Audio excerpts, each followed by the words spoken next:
मैं जानना चाहूँगी कि बौद्ध लोगों के लिए संस्कार शब्द है, उसका क्या महत्व है? दूसरा वाणी का, तीसरा काया का।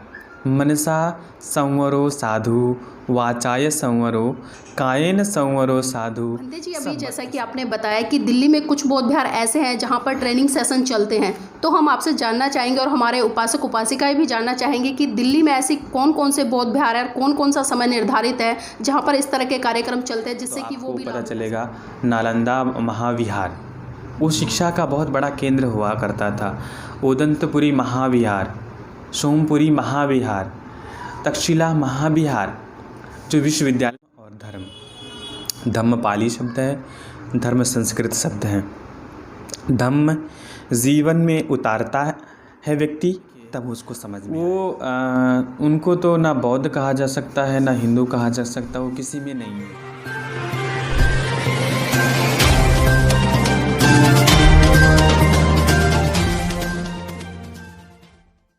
नमो बुद्धाय, जय भीम साथियों। आज हैं हम नांगलोई में, जहाँ पर मेरे साथ में है पूज्य भिक्खु निब्बान जी। हम उनसे चर्चा करेंगे कि धम्म की मनुष्य के जीवन में क्या महत्वपूर्ण भूमिका है। तो भंते जी, स्वागत है आपका एनबी न्यूज़ में। भंते जी, हम जानना चाहेंगे, पहले तो आप अपना बारे में बताएं हमारे दर्शकों को कि आपका जीवन कहाँ से शुरू हुआ और किस दिशा में अब चल रहा है। नमो तस्स भगवतो अरहतो सम्मा सम्बुद्धस्स। नमो तस्स भगवतो अरहतो सम्मा सम्बुद्धस्स। नमो तस्स भगवतो अरहतो सम्मा सम्बुद्धस्स। मैं उन अरहत सम्यक संबुद्ध तथागत सम्यक संबुद्ध के कमल व चरणों की त्रिवार वंदन करता हूँ और उन सभी महापुरुषों को मैं सादर कृतज्ञता ज्ञापित करता हूँ, जिनके वजह से भारतवर्ष में जो भी मानव समाज के लोग हैं, जिनके ऊपर अत्याचार, शोषण और तमाम तरीके की जो वेदनाएं दी गई एक वर्ग विशेष के द्वारा, हम उनको भी कृतज्ञता ज्ञापित करते हैं। और आप सबको मैं साधुवाद और मंगल कामनाएं प्रेषित करता हूं और मंगल मैत्री देता हूं कि आप सब लोग सद्धम्म को धारण करके सद्धम्म का लाभ प्राप्त करें। और मैं अपने बारे में बताना चाहूँगा कि मेरा जन्म 2 अगस्त 1992 को ग्राम नौगढ़, पोस्ट देवापर, नगर बाजार, बस्ती, उत्तर प्रदेश, भारत की धरती में हुआ। और मेरे लिए सबसे बड़ा गौरव का जो बात है वो ये है कि मेरा जन्म बौद्ध परिवार में हुआ, इसलिए मुझे बचपन से ही सद्धम्म को सीखने का मौका मिला। और मेरे पापा जी जो कि एक म्यूजिशियन भी हैं और वो सिंगर भी हैं और वो धम्म के प्रचार में जाया करते थे, तो वो मुझे भी अपने साथ ले जाया करते थे। मेरे दादाजी भी अनपढ़ थे, पर जब वो जहाँ बाबा साहब की फ़ोटो दिखती थी, वो किताब या फ़ोटो बाबा साहब की उठा ले आते थे, तो वो मुझसे कहते थे कि हमको पढ़ के सुनाओ, तो मैं उनको पढ़ के सुनाया करता था। इस तरह से मुझे जो सद्धम्म का मुझे लाभ आज प्राप्त हुआ है वो मुझे बचपन से मिला है। दूसरा है कि जो मैं भिक्षु जीवन के तरफ जो मुड़ा, चूँकि ये बौद्ध संस्कार है, ये बौद्ध परंपरा है, ये प्राचीन बौद्ध परंपरा के अंतर्गत आता है। श्रामणेर, उसके बाद उपसंपदा बन करके, उपसंपदा ले करके हम अपने जीवन में सद्धम्म के जो बातें हैं उसको जीवन में धारण करने का काम करते हैं। सही मायने में तथागत की जो शिक्षाएं हैं उस जीवन में कैसे उतरती हैं, कैसे अनुभव होता है, जब तक हम उनको उन परिस्थितियों से नहीं गुजरते हैं तब तक हमको समझ नहीं आएगा। इसलिए और दूसरा है कि हमने जब बाबा साहब को दूसरी क्लास में पढ़ा, मुझे एक प्रसंग बहुत ज़्यादा, हम उसको आज भी हर समय मुझे हमेशा वही प्रेरित करता है, हमेशा मेरे शरीर में जैसे कहते हैं कि ब्लड बॉयल करता है। हमेशा वो घटना कि जब बाबा साहब अम्बेडकर के जीवन की घटना घटती है, क्या घटना घटती है कि बाबा साहब के जो चौथे पुत्र थे राजरत्न अम्बेडकर जब बीमार होते हैं, बीमार होने के बाद वो दवा के अभाव में बाबा साहब के आंखों के सामने ही दम तोड़ देते हैं। और ऐसी परिस्थिति होती है, बाबा साहब फूट फूट के रोते हैं और वहाँ पर उपस्थित सभी लोग करुण स्वर में सारे लोग विलाप करते हैं। उसके बाद जब लोग कहते कि बाबा साहब कफन के लिए पैसा दीजिए, बाबा साहब और फुट फुट के रोते हैं। तो जब बाबा साहब और फुट के रोते हैं तो लोगों को ये पता चलता है कि बाबा साहब को रोने का कारण सिर्फ राजरत्न अम्बेडकर नहीं है, बाबा साहब को रोने का कारण कुछ और है। तो बाबा साहब अम्बेडकर के पास, उनके पास इतने भी पैसे नहीं थे कि राजरत्न के लिए कफन लाया जा सके। तो जब बाबा साहब के पास राजरत्न के लिए कफन के लिए पैसे नहीं थे, तो ये प्रसंग और माता रमाई अपने आंचल का कपड़ा फाड़ के जब देती हैं तो उनका दाह संस्कार किया जाता है, उनको दफनाया जाता है। ये घटना मुझे उस दिन में इतना झकझोरा था, मैं अंदर से पूरा हिल गया कि काश, कैसा था ज़माना, कैसा था समय, किस तरह से बाबा साहब ने इन परिस्थितियों को झेला होगा। तो हमको जो भी अधिकार, जो भी संस्कार, जो भी व्यवहार, जो भी कार्य हमको मिला, हमें सद्धम्म तो मिला जन्म से, पर उसके साथ साथ जो अधिकार, जो सम्मान, जो व्यवहार, जो भी सारी चीज़ें हमको संविधान के बदौलत हमको दिया, वो बाबा साहब अम्बेडकर के द्वारा दिया गया। तो इसलिए वो प्रसंग आज भी हमेशा मुझे हर क्षण प्रेरित करता है कि नहीं, मुझे कुछ करना है, मुझे कुछ करना है, मुझे कुछ करना है। तो जब मैं पढ़ाई करता था, पढ़ाई करने के साथ साथ चूँकि राजनीतिक, धार्मिक, आर्थिक, सामाजिक रूप से हर मानव समाज जो किसी भी धर्म को मानने वाला हो, किसी भी संप्रदाय का रहने वाला हो, जब तक उसका ये चारों स्तंभ मजबूत नहीं होता है तब तक वो पूर्ण रूप से विकास नहीं कर सकता। इसलिए चूँकि राजनीति की जो बात है उसमें समाज में तमाम तरीके की विकृतियां हैं, लोगों के अंदर अपने अपने तरीके के विचार हैं, तो इसलिए मैं राजनीतिक रूप से ज़्यादा लोगों के बीच में नहीं रहा, पर मैं सामाजिक रूप से आज मुझे 15 साल 16 साल हो गए मुझको लोगों के बीच में जाते हुए, धर्म का काम करते हुए। और इस समाज का काम करने का ही परिणाम है कि मैं अपने एक छात्र को आज श्रीलंका भेज पाया हूँ पढ़ाने के लिए।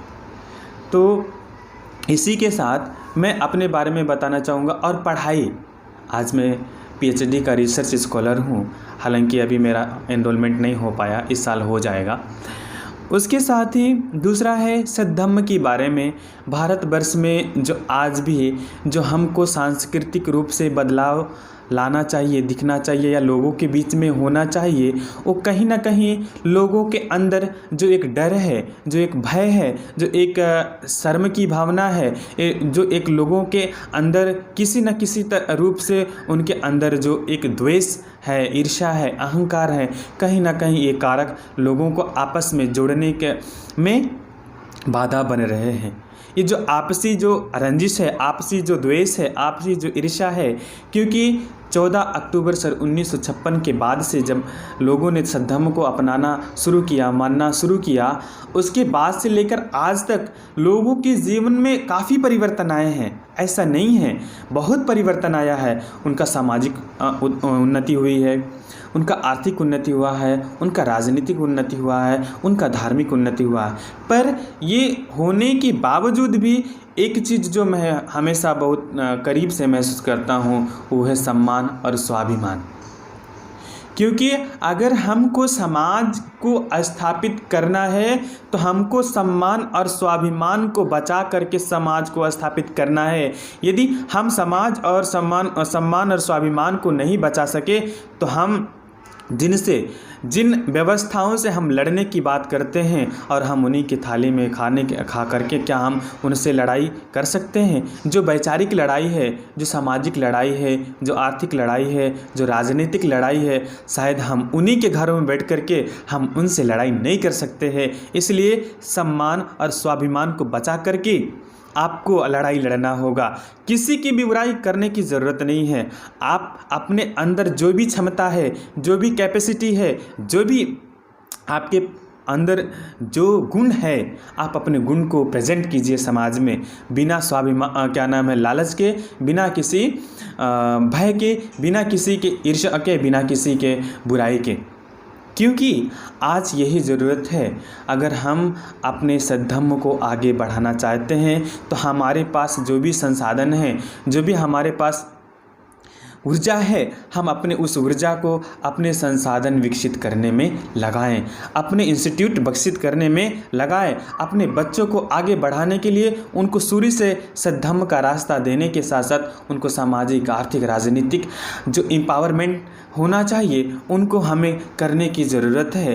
क्योंकि आज मैंने इतने संस्थाओं को देखा है, आज लाखों संस्थाएं पूरे भारत में काम कर रही हैं, पर किसी भी संस्था में मैंने ये नहीं देखा कि जब हम बच्चों को, जो युवा बच्चे हैं आज जो पढ़े लिखे बेरोजगार है, आज वो चाहे किसी भी रूप से वो सद्धर्म से जुड़ रहे हैं, वो बुद्ध के माध्यम से, बाबा साहब के माध्यम से, सम्राट अशोका के माध्यम से या और अन्य महापुरुषों के माध्यम से अगर वो सद्धर्म से जुड़ रहे हैं तो उनके जो कैरियर की बात होनी चाहिए, उनके व्यवसाय की बात होनी चाहिए, उनके रोजगार की बात होनी चाहिए। मैंने किसी संगठन में नहीं देखा। भंते जी, आपने बिल्कुल सही बात की और खासकर ये चीज़ हम समाज में भी देख रहे हैं कि जो व्यक्ति चाहे वो बौद्ध है या बाबा साहब का अनुयायी है, यहाँ पर हमें दो तरह के लोग देखने को मिलते हैं। एक तो वो लोग हैं जो अपने आप को बाबा साहब का अनुयायी कहते हैं लेकिन धम्म की तरफ अभी भी अग्रसर नहीं हैं। तो ऐसे लोगों के बारे में क्या कहना चाहेंगे आप?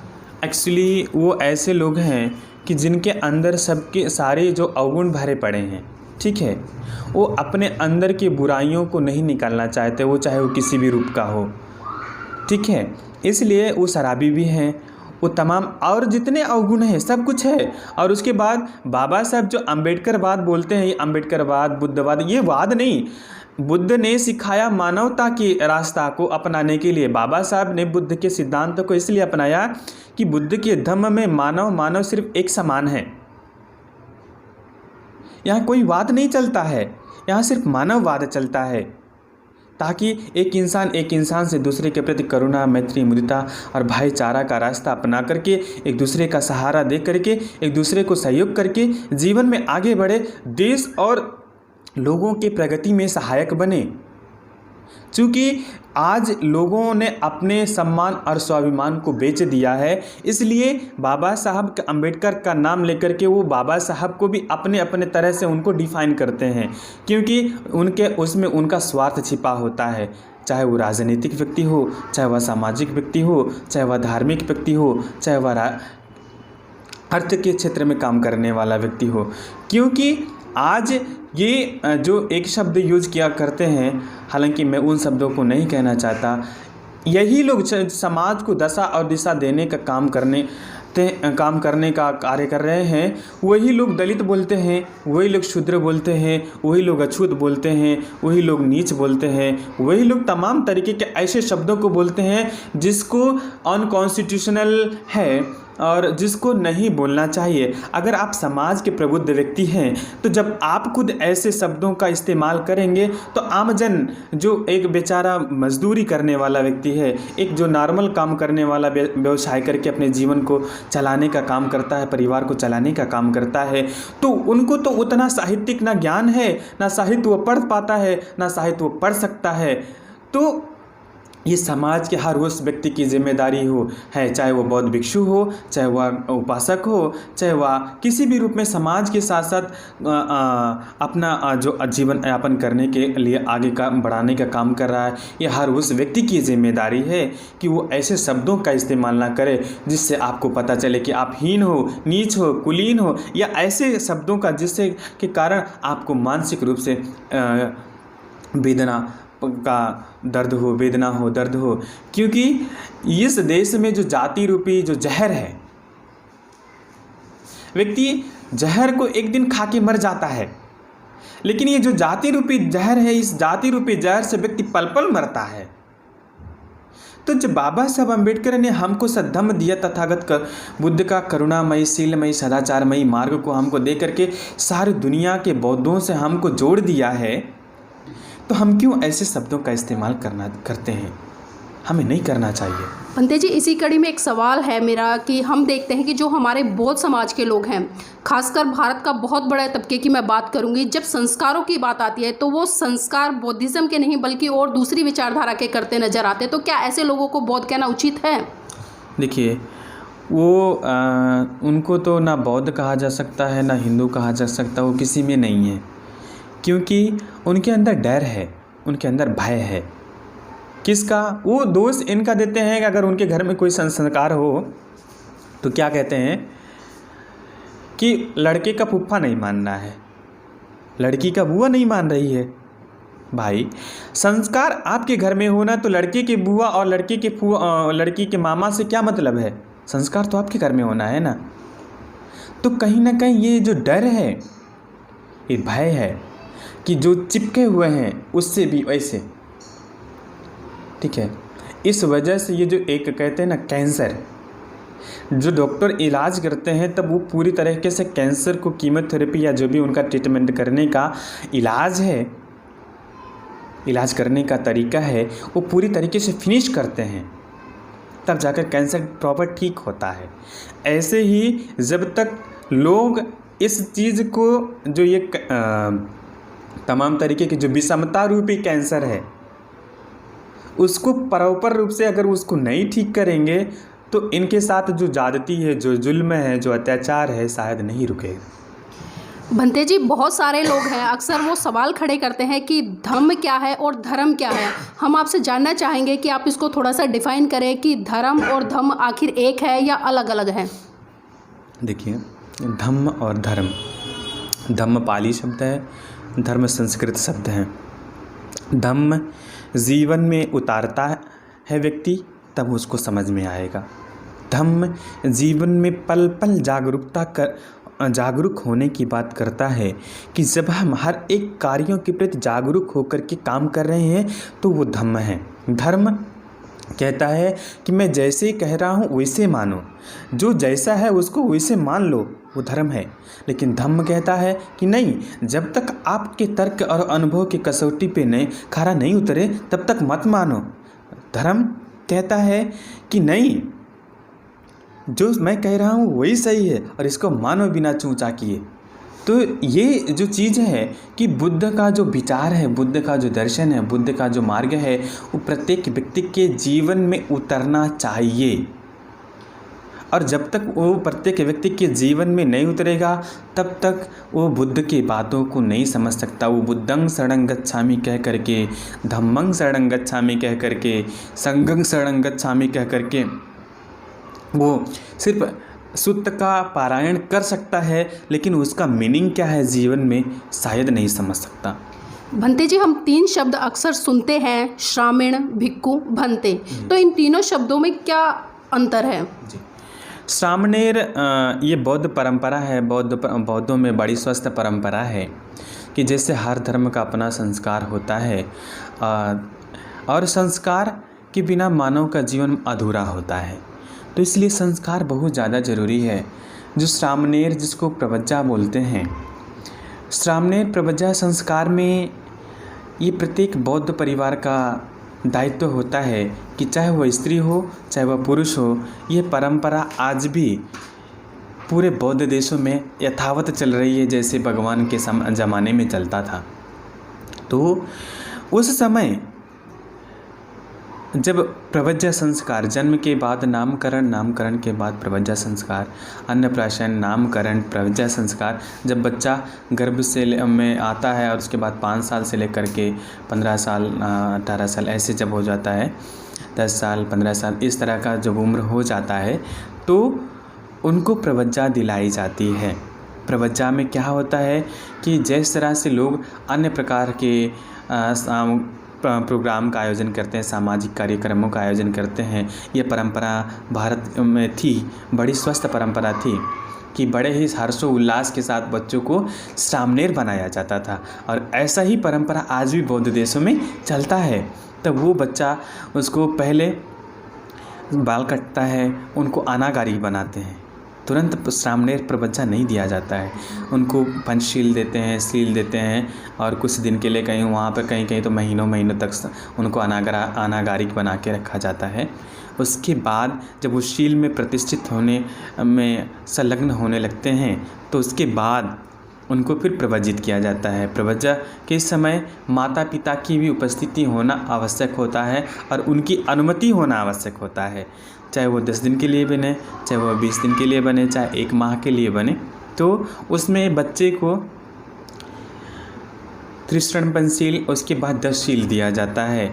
उनके साथ साथ और तमाम जो सूक्त हैं उनको सिखाया जाता है, आचरण विनय का ट्रेनिंग दिया जाता है। उसके साथ साथ उनको 75 सीखिया, उनको सब 75 शिक्षाएं होती है, उसको सिखाया जाता है। उठना, बैठना, बोलना, चलना, पढ़ना, लिखना, गुरु कैसे आएंगे तो गुरु को सम्मान कैसे करना है, गुरु को भोजन कैसे देना है, अतिथियों का सत्कार कैसे करना है, एक पूरी तरीके से बहुत अच्छी तरीके से उनको ट्रेंड किया जाता है। उसके बाद फिर जब वो गृहस्थ में आते हैं तब उसका अगर वो अच्छा से पालन करते हैं तो बहुत अच्छा जीवन उनका होता है। तो ये श्रामणेर होते हैं। उसके बाद जो भिक्षु होते हैं या बनते होते हैं, उनकी जब उपसंपदा हो जाती है वो आजीवन के लिए भिक्षु बनते हैं, और उसमें भी माता पिता की अनुमति होती है। वो एक सीमा बनाया जाता है, नदियों का बीच का सीमा होता है, 2 नदियों के बीच का सीमा होता है। उसमें एक स्थान होता है जहाँ पर पूज्य भिक्षु संघ सुत्त का पारायण करते हैं, और भिक्षु संघ के सानिध्य में उन व्यक्ति का उपसंपदा होता है, उन श्रामणेर का उपसंपदा होता है। फिर वो आजीवन के लिए भिक्षु बनते हैं, और उसमें पूर्णतः शील पालन करना बहुत अनिवार्य है, क्योंकि अगर वो शील का पालन नहीं करते हैं तो फिर वो चीवर धारण करने का कोई मतलब नहीं होता है। इसलिए तो वो बनते जी बन के अपने जीवन में वो शील सदाचार का पालन करने के साथ साथ जो शील सदाचार वो पालन करते हैं उनसे उनका कल्याण तो होता ही होता है। उसके साथ साथ उनके द्वारा किए गए शील सदाचार के पालन से, उनके द्वारा दिए गए मंगल मैत्री से, उनके द्वारा किए गए कल्याणकारी वचनों के देशनाओं से हर व्यक्ति का, हर जीव जंतु का, हर प्राणी का कल्याण होता है। भंते जी, आपने ट्रेनिंग की बात करी तो हम आपसे जानना चाहेंगे कि जो भारत है, भारत में कैसी संस्थाएं हैं जो बौद्ध भिक्षुओं को या बच्चों को ट्रेनिंग देने का काम कर रही हैं? जी, अभी जिस तरह से भारतवर्ष में बौद्ध भिक्षुओं के ट्रेनिंग सेंटर होने चाहिए उस पैमाने पे तो नहीं है, पर भारत में अब जगह जगह बौद्ध भिक्षु ट्रेनिंग सेंटर स्थापित होने का काम शुरू हो गया है। उसी क्रम में पूज्य भदंत बोधिपालो महाथेरा द्वारा औरंगाबाद में इंटरनेशनल भिक्षु ट्रेनिंग सेंटर स्थापित किया गया है, जिसमें विगत 2-3 वर्षों से 60 भिक्षु, 65 भिक्षु, 100 भिक्षु जितने भी आते हैं उनको वर्षावास के दौरान अच्छे से ट्रेंड किया जाता है। और उसके बाद भी जो भिक्षु वहाँ रहते हैं तो उनको पढ़ाने के लिए श्रीलंका से बनते जी, थाईलैंड से बनते जी आते हैं। और उसके साथ ही पूज्य भदंत चंदीमा जी के द्वारा स्थापित सारनाथ में धम्म लर्निंग सेंटर के माध्यम से इस तरह का कार्य किया जा रहा है। और जगह जगह पर श्रामणेर कैंप का आयोजन होता है पूरे भारत में अलग अलग जगहों पर। चूँकि भारतवर्ष में अभी उस पैमाने पर ट्रेनिंग सेंटर नहीं स्थापित है। ट्रेनिंग सेंटर क्यों नहीं स्थापित है? यहाँ बौद्ध विहार तो बने हैं। बौद्ध विहार हमारे बौद्ध शिक्षा का केंद्र हुआ करते थे। अगर आप बिहार शब्द का नाम यूज करते हैं, बिहार शब्द का नाम आता है तो आपको पता चलेगा नालंदा महाविहार वो शिक्षा का बहुत बड़ा केंद्र हुआ करता था। ओदंतपुरी महाविहार, सोमपुरी महाविहार, तक्षशिला महाविहार जो विश्वविद्यालय के नाम से प्रख्यात हुए। तो जो भी बौद्ध विहार हुआ करते थे वो शिक्षा का केंद्र हुआ करते थे। इसी तरह से वहाँ पर आचरण विनय से धम्म की ट्रेनिंग दी जाती थी।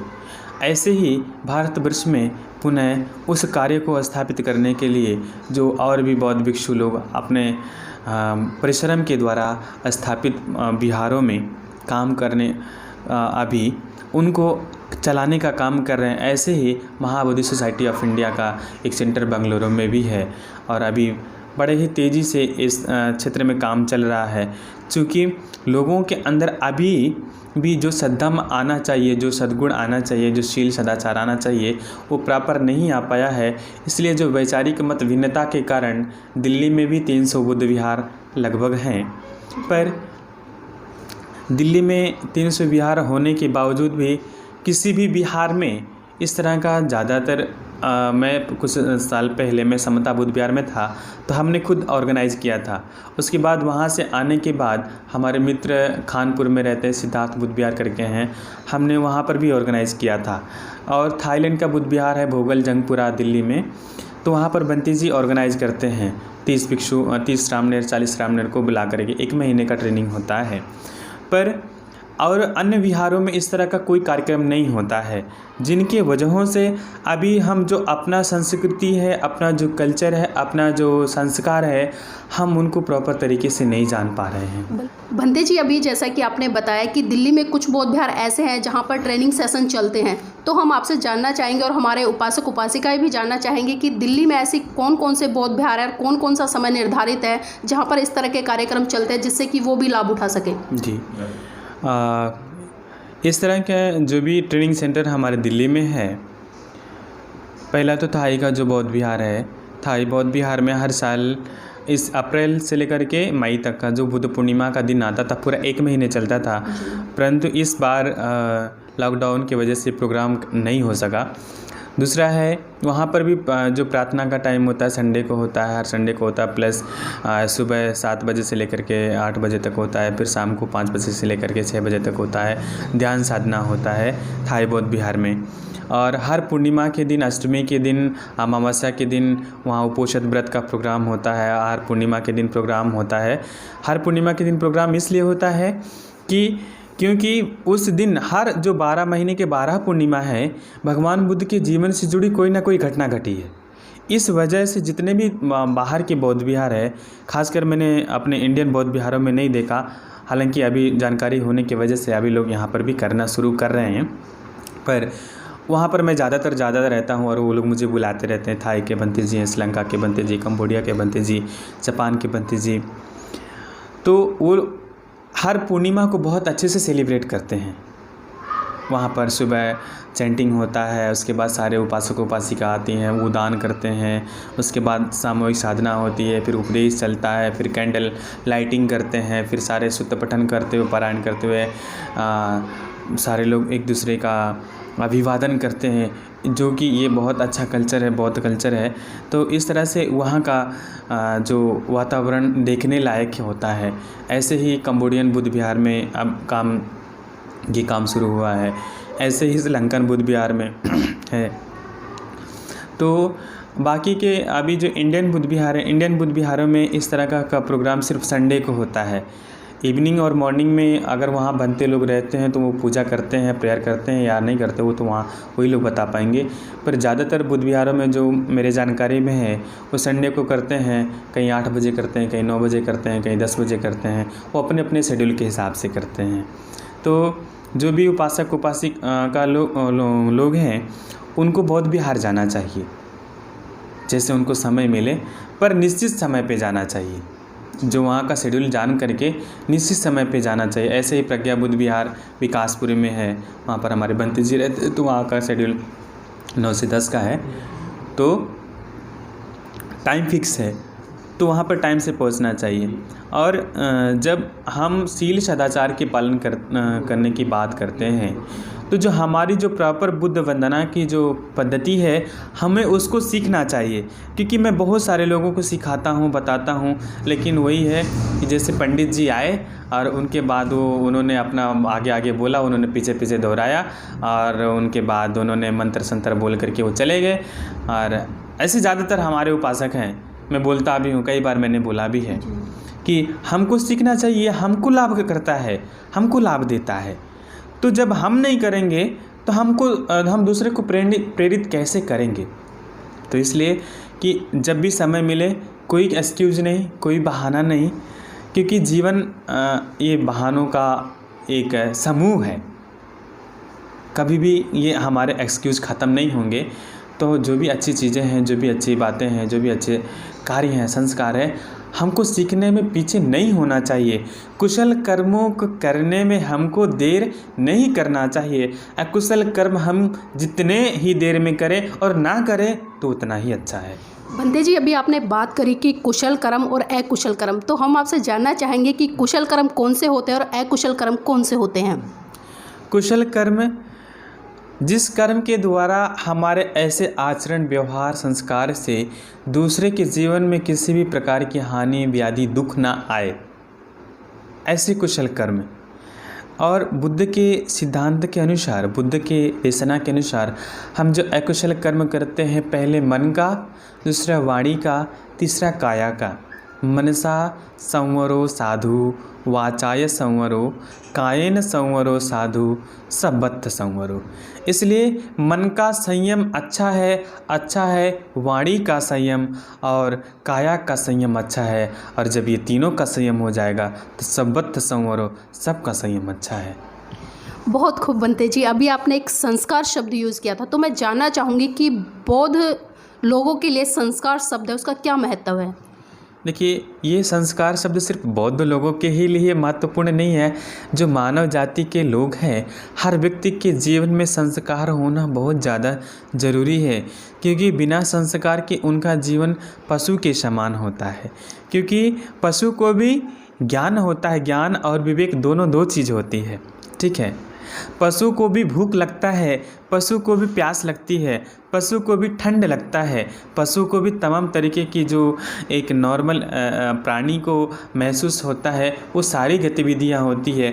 पर पशु को ये विवेक नहीं होता है कि कहाँ वॉशरूम करना चाहिए, कहाँ उसको डंग करना चाहिए, कहाँ क्या करना चाहिए।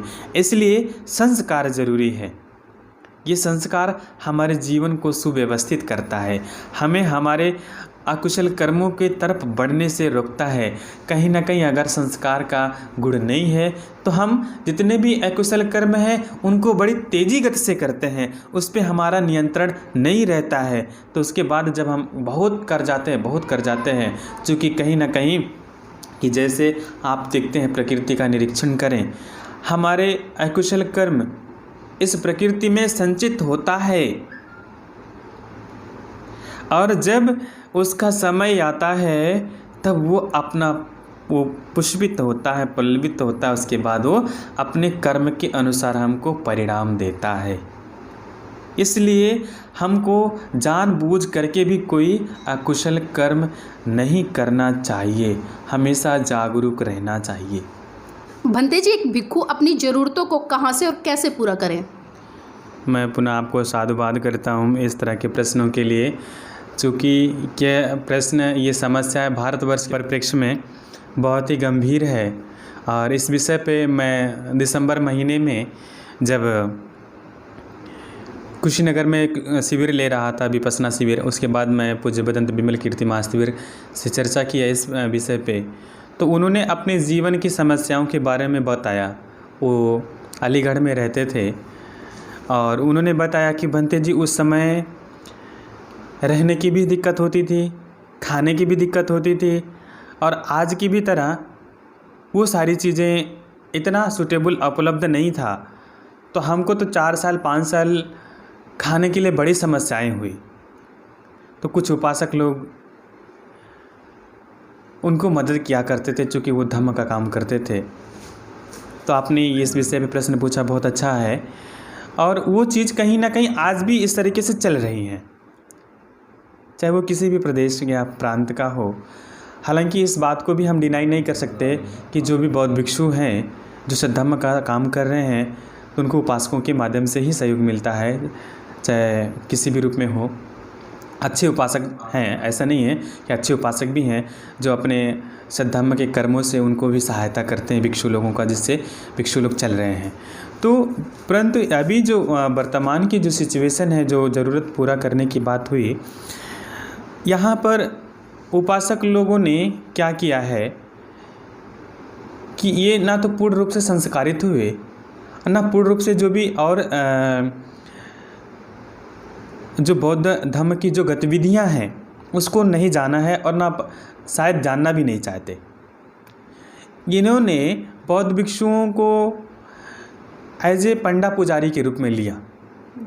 जब इनके घर में नामकरण, मंडन संस्कार या मृत्यु संस्कार या विवाह संस्कार या कोई भी किसी भी प्रकार का संस्कार होता है, तब ये अपने घर पे बुलाते हैं। उसके बाद बुलाने के बाद भंते जी आगे आगे बोलते हैं और वो क्या नाम है पीछे पीछे दोहरा लेते हैं। उसके बाद भंते जी को दान दक्षिणा दिया, खाना दिया, उसके बाद भंते जी अपने घर, अपने विहार या अपने घर या रूम, या और उपासक लोग अपने अपने घर।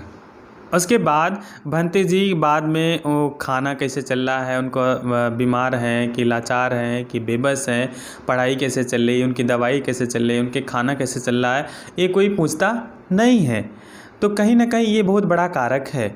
दूसरा है ये जो संस्कार की कमी है।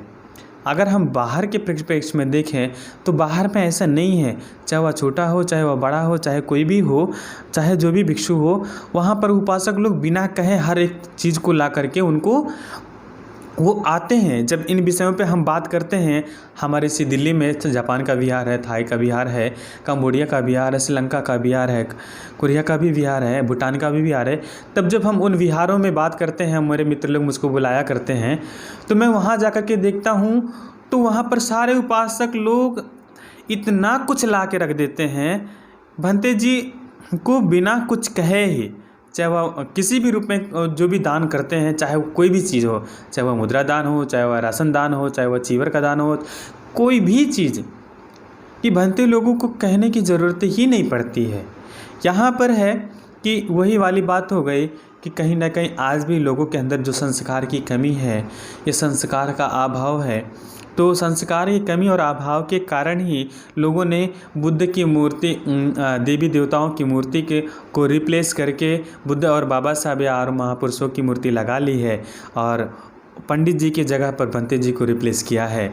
तो बस वही पंडा पुजारी वाले हाल हो गया है कि उनके घर में जब कोई संस्कार होता है तब वो बुलाते हैं, उसके बाद फिर वो नहीं बुलाते। भंते जी का दुख कैसा है, दर्द कैसा है, भूख कैसा है, उनकी ज़रूरतें क्या है, इस कारण से भी भंते लोग निकलते नहीं। और दूसरा है कि भंते लोग भी कम हैं, कोई अपने बच्चे को भंते जी नहीं बनाता। हम लोग कहते हैं भाई आप आजीवन के लिए मत बनाओ, 2 साल के लिए, 4 साल के लिए, 5 साल के लिए, कुछ दिन के लिए तो बनाओ। कम से कम भिक्षु लोगों की संख्या बढ़ेगी, उसको जीवन में अच्छा संस्कार आएगा, वो उसकी पढ़ाई भी चलेगी, उसको सम्मान भी मिलेगा। लेकिन लोग नहीं करते हैं। तो और ज़रूरतों की जो पूरा करने की बात है तो अच्छे उपासक लोग हैं या नहीं हैं, तो गृहस्थ लोग हैं, जो उनके फैमिली के लोग हैं, तो वो लोग भी सहयोग करते हैं, तो इसलिए उनका चलता है। और चूँकि धम्म के पथ पे चलने वालों को कभी भी इस तरह से जो ज़रूरत की चीज़ें होती है वो अपने आप पूरा होती हैं। ये धम्म का स्वभाव है, क्योंकि मैं खुद करता हूँ। मेरे अंदर का जो स्वभाव है, मैं एज ए गृहस्थ था तो भी और भिक्षु हूँ तो भी, मेरे अंदर जब जो लोग मुझसे कुछ मांगते हैं तो मुझको अगर वो सही मायने में पैसे की ज़रूरत तभी मैं पैसे देता हूँ, अन्यथा मैं भोजन खिलाता हूँ। तो मेरे साथ ऐसे ऐसे बहुत सारी घटनाएं घटी हैं कि मुझे चीवर दान करना था, मेरे पास चीवर नहीं था, तो मैं वहाँ करनाल जो धम्म कारुणिक विपස්සना केंद्र है, मैं वहाँ विपස්සना करके आया और मैंने कहा कि मैंने मन में यही ठाना कि मुझे चीवर दान करना है, 30 भंते लोगों का करना है, लेकिन करना है तो कैसे करना है, कहाँ से होगा, कुछ नहीं पता। तो मेरे मन में ये था सर धम्म के प्रति भावना, मुझे करना है। और ये धम्म के जो धारण करने की भावना, धम्म की ताकत देखिए। जैसे मैं रूम पे पहुंचा वैसे भंते जी हमारे जो श्रीलंका वाले हैं उनका फ़ोन आया, भंते जी हमारे यहाँ प्रोग्राम है। वहाँ पहुँचते मुझे 5 चीवर की व्यवस्था हो गई। मैंने कहा मुझे भी करना है चीवर दान। ऐसे मेरे 3-4 फ्रेंडों ने मुझे ऐसे फ़ोन किया और सब ने हमको सहयोग कर दिया और हमारा बहुत भव्य चीवर दान का प्रोग्राम मैंने किया था, बहुत अच्छा लगा था। तो ये धम्म की ताकत है। सही मायने में प्रकृति का जो गुण है, जो बुद्ध का जो मार्ग है, प्रकृति के मार्ग पे चल करके, सद्धम्म के मार्ग पे चल करके हम अपना कल्याण तो करते ही करते हैं, दूसरे का भी कल्याण करते हैं। ये धम्म की ताकत है। तो कोई बात नहीं, जो अभी संस्कारित नहीं है उनको भी संस्कारित करने की ज़रूरत है। हर भिक्षु की भी जिम्मेदारी, हर उपासक की भी जिम्मेदारी है। किसी की निंदा किए बिना, किसी की आलोचना किए बिना, किसी की बुराई किए बिना हम उनको प्यार से, दुलार से, सम्मान से हम उनको अपने पास जोड़ने का काम करें, चाहे किसी भी रूप में। अगर हम एक एग्ज़ाम्पल देते हैं, जब भी कोई सारी चीज़ें, कोई घटना घटती है, क्या होता था, पहले लोग तालाब से पानी यूज़ करते थे, पिया करते थे। तो जब कभी कभी ऐसा होता है कि तालाब में कोई पशु चला जाता है, कोई पक्षी चला जाता है, कोई जानवर चला जाता है, तो क्या होता है, बहुत हलन चलन हो जाता है। तो वो पानी क्या होता है, बहुत गंदा हो जाता है। तो अगर हमको तुरंत पानी प्यास लगी है और हम पानी पीना चाहें तो शायद नहीं पी सकते हैं। तो हम क्या करते हैं, इंतज़ार करते हैं, और जब हम थोड़ी देर इंतज़ार कर देते हैं तो वो पानी जब शांत होता है तो जो गंदा था, जो कंकड़ था, जो मिट्टी था, जो धूल था, वो नीचे बैठ जाता है और वो जो साफ पानी था, स्वच्छ पानी था, ऊपर आता है। हम उसको पानी फिर यूज़ करते हैं। ऐसे ही हमारा जीवन है। हमारे जीवन में ऐसे ही जो ये कंकड़ रूपी, पत्थर रूपी, जो ये क्या नाम है, बालू रूपी जो सारे ये कचरे आ जाते हैं, इस तरह का जो विकार उत्पन्न हो जाता है, तो हमको ऐसे ही थोड़ी देर के लिए रोक लेना चाहिए और उसके बाद जब फिर शांत हो, क्योंकि अगर वैसी अवस्था में हम कुछ करेंगे तो सब गड़बड़ होगा, सब गड़बड़ होगा। और जब सब सारा गड़बड़ होगा तो हमारा सारा अच्छा किया गया काम सब एक ही काम में बेकार हो जाएगा। तो इसलिए हम ऐसे ही पुनः मंगल कामना करते हैं कि हर कोई, जितने भी भारतवर्ष में सद्धम्म का काम करने वाले पूजनीय भिक्षु संघ है, उपासक उपासिका संघ है, युवा लोग हैं, वो अपने जो विचार हैं, विचार को शांत भाव से सबके साथ मैत्रीपूर्वक, करुणापूर्वक, मुदितापूर्वक ज्वाइन करके करें, क्योंकि उत्तेजित और उद्वेलित होकर के काम करने से बनने की बजाय वो बिगड़ जाएगा। और संविधान और धम्म की किताबें और जो साहित्य है, बौद्ध साहित्य को ज़रूर पढ़ें, क्योंकि जब तक साहित्य नहीं पढ़ेंगे तब तक आप किसी से भी किसी भी तरह का कोई वार्तालाप नहीं कर सकते हैं। और वार्तालाप नहीं होने की वजह से, और दूसरा एक मैं बात और कहूँगा कि जितने भी युवा वर्ग लोग हैं, युवा वर्ग के लोग हैं, हम उनको लॉ करने की बात कहेंगे। मैं खुद करूँगा, मैं खुद लॉ करूँगा। लॉ इसलिए करूँगा, हमको एडवोकेसी करने की ज़रूरत नहीं, पर जब हमको लॉ पता रहेगा तो हम किसी भी कदम को उठाने से पहले हम हर एक चीज़ को समझ बूझ करके काम करेंगे। और कुछ भी घटना होगी तो हम दूसरे की, हमें पैरवी की ज़रूरत नहीं पड़ेगी, हम खुद करेंगे अपनी पैरवी, हम खुद करेंगे अपनी एडवोकेसी। क्योंकि लॉ करने से व्यक्ति बहुत कुछ समझ सकता है, बहुत कुछ जान सकता है।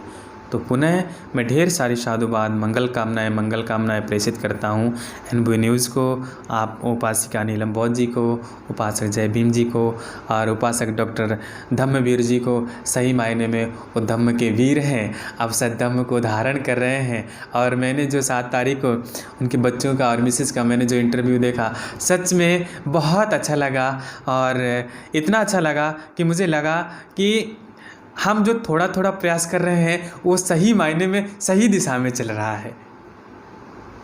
तो बहुत खुशी हुई उसको देख करके कि सच में हमारा प्रयास निरर्थक नहीं, सार्थक हो रहा है। और ऐसे ही लोग सार्थक कर रहे हैं। तो कोई नहीं, बहुत बड़े पैमाने पे नहीं, थोड़े से ही सही, लेकिन जो आ रहे हो वो परिपूर्ण रूप से शुद्ध होकर के आएंगे तो वो बहुत अच्छा होगा। बंते जी, जाते जाते आपसे मेरा आखिरी सवाल है। आप एक युवा हैं और भिक्षु हैं, तो आज की जो आने वाली पीढ़ी है, हम अक्सर देखते हैं कि आज के जो युवा पीढ़ी है वो धम्म से अपने आप को बहुत दूर रखता है, तो इसका कारण क्या है? देखिए, इसका कारण बहुत चीज़ें हैं। चूँकि जो बचपन से संस्कार जो मिलता है उनमें और जिनमें, जैसे कहते हैं ना, एक कच्चा घड़ा और एक पक्का घड़ा। कच्चे घड़े पे जो आप रंग लेपन चढ़ाएंगे, उसमें धीरे धीरे चढ़ते हुए वो पक्का होता है, तब फिर वो गलती करता भी है तो बहुत कम करता है। और जब कोई जो पक्का घड़ा है और उस पर जब हम रंग लेपन चढ़ाना शुरू करते हैं तो चाह करके भी एडजस्ट नहीं होता उनमें। दूसरा है कि आज जो भारत की जो दशा है, दिशा है, धम्म के मायने में, धम्म के रास्ते पे कहीं ना कहीं जो युवा भिक्षु नहीं आ रहे हैं, अध्ययन की कमी है। दूसरा है वो बौद्ध संस्कार को नहीं जानते हैं। तीसरा है लोग अपने बच्चों को डॉक्टर, इंजीनियर, मास्टर बनाना तो चाहते हैं, बौद्ध भिक्षु नहीं बनाना चाहते हैं। चौथा है कि बौद्ध भिक्षु जो बनते हैं, चाहे वो कुछ समय के लिए, बौद्धों की परंपरा है कि कोई ज़रूरी नहीं है कि वो आजीवन के लिए ही भिक्षु बने। वो श्रामणेर बन करके, भिक्षु बन करके वो सद्धम्म को सीखेगा, पढ़ेगा, लिखेगा, खुद तो जीवन को शुद्ध करता ही करता है, वो दूसरे के जीवन भी में मंगल लाने का काम करता है। तो ये क्या नाम है, लोगों के अंदर एक ये भी भ्रम है कि जब वो भिक्षु बन जाएगा तो वो आजीवन के लिए हो जाएगा, जबकि ऐसा नहीं है। वो धम्म को अच्छी तरीके से सीख करके फिर गृहस्थ में जा सकते हैं, ऐसा नहीं है। तो लोगों के अंदर ये भी भ्रम है कि जब वो भिक्षु बन जाएगा तो फिर वो गृहस्थी में नहीं जा सकता। और दूसरा जो पांचवा है वो है जो समाज के जो लोग हैं वो भिक्षुओं को प्रोत्साहित नहीं करते, सपोर्ट नहीं करते, सहयोग नहीं करते। कहीं ना कहीं ये बहुत बड़ा कारण है, क्योंकि आर्थिक कारण बहुत बड़ा कारण है। आर्थिक कारण इसलिए भी कारण है, बहुत बड़ा कारण है कि भगवान के ज़माने में और आज के ज़माने में बहुत अंतर है। भगवान ने 45 वर्ष की धम्म देशना काल में पूरे भारतवर्ष में भ्रमण कर डाला। चूँकि आज मॉडर्न ज़माना है, अगर हम अपने को आज के हिसाब से अगर हम मिल कर के नहीं चलेंगे तो शायद हम बहुत पीछे हो जाएंगे। इसलिए ज़रूरत है कि किसी की निंदा किए बिना, किसी की बुराई किए बिना, किसी की चुगली किए बिना जो भी नए भिक्षु आ रहे हैं, जो भी श्रामणेर आ रहे हैं, जो भी युवा श्रामणेर आना चाहते हैं, भिक्षु बनना चाहते हैं, उनको प्रोत्साहित किया जाए, उपासकों के माध्यम से उनको सहयोग किया जाए, उनको आगे बढ़ाने के लिए, उनके जीवन में आगे आने के लिए कि उनको किसी भी तरीके की कोई भी ज़रूरत हो तो खुद पूछे। क्योंकि ये बौद्ध भिक्षु का कर्तव्य नहीं होता कि उपासकों से कहें कि उपासक जी हमको इस बात के लिए हमको सहयोग कीजिए। क्योंकि ये परंपरा बौद्धों में बहुत स्वस्थ है कि भिक्षु कभी भी क्या नाम है डिमांड नहीं करेंगे। बाहर के देशों में वो उपासक लोग बिहारों में आते हैं या भिक्षु पढ़ते लिखते हैं, तो जब वो भिक्षु उपसंपदा होती है तो वहाँ उपासक दायक लोग जिम्मेदारी लेते हैं, वो श्रामणेर बनते हैं तो भी और उपसंपदा होती है तब भी, कि हम इनके पढ़ने लिखने खाने रहने हर एक चीज़ की जिम्मेदारी हम सारी लेते हैं जब तक ये भिक्षु रह कर के पढ़ेंगे या आजीवन जब तक रहेंगे। इसलिए और दूसरा, भारत में धम्म को फैलाने के लिए युवा भिक्षुओं की बहुत ज़्यादा ज़रूरत है। उन भिक्षुओं को बहुत कृतज्ञता होनी चाहिए, चाहे वो पढ़े लिखे हों चाहे ना पढ़े लिखे हों। उन उपासकों की भी बहुत कृतज्ञ होना चाहिए, उनको साधुवाद करना चाहिए कि जिन्होंने उस समय में, कि जिस समय में बाबा साहब के नाम से जब दीना भाना भंगी जी ने एप्लीकेशन दिया था छुट्टी लेने के लिए, उनको नौकरी से निकाल दिया गया था, तो उस समय लोग भिक्षु बने, उस समय लोग उपासक बने, उस समय लोगों ने बिना अपने जान की परवाह किए बगैर ही, चाहे वो उत्तर प्रदेश से हो, चाहे वो दिल्ली से हो, चाहे वो अन्य भारत के अन्य प्रांतों से हो, वो भिक्षु बन करके, उपासक बन करके उन्होंने सद्धम्म को लोगों के बीच में नमो बुद्धाय, जय भीम का नारा, जय सम्राट अशोक का नारा बुलंद किया। तो उनको कृतज्ञता ज्ञापित करते हुए उनको भी सहयोग करना चाहिए।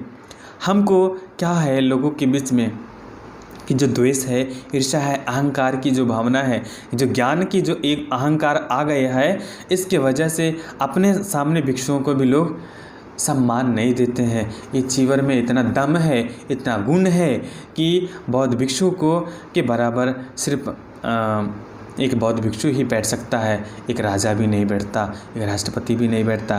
परंतु भारत के परिप्रेक्ष्य में या दिल्ली के परिप्रेक्ष्य में या सबको नहीं कह सकते, पर ऐसे हैं कि जो अपने आप को भिक्षुओं से ऊपर मानते हैं, जबकि ये उनका ना समझी वाली बात है।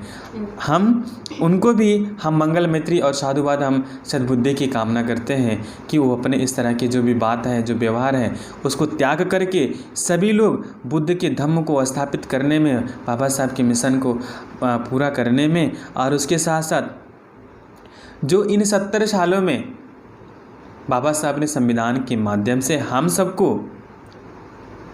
जो अधिकार दिया है, हम उनको आम जनमानस के बीच में ले जाने का काम हम करेंगे।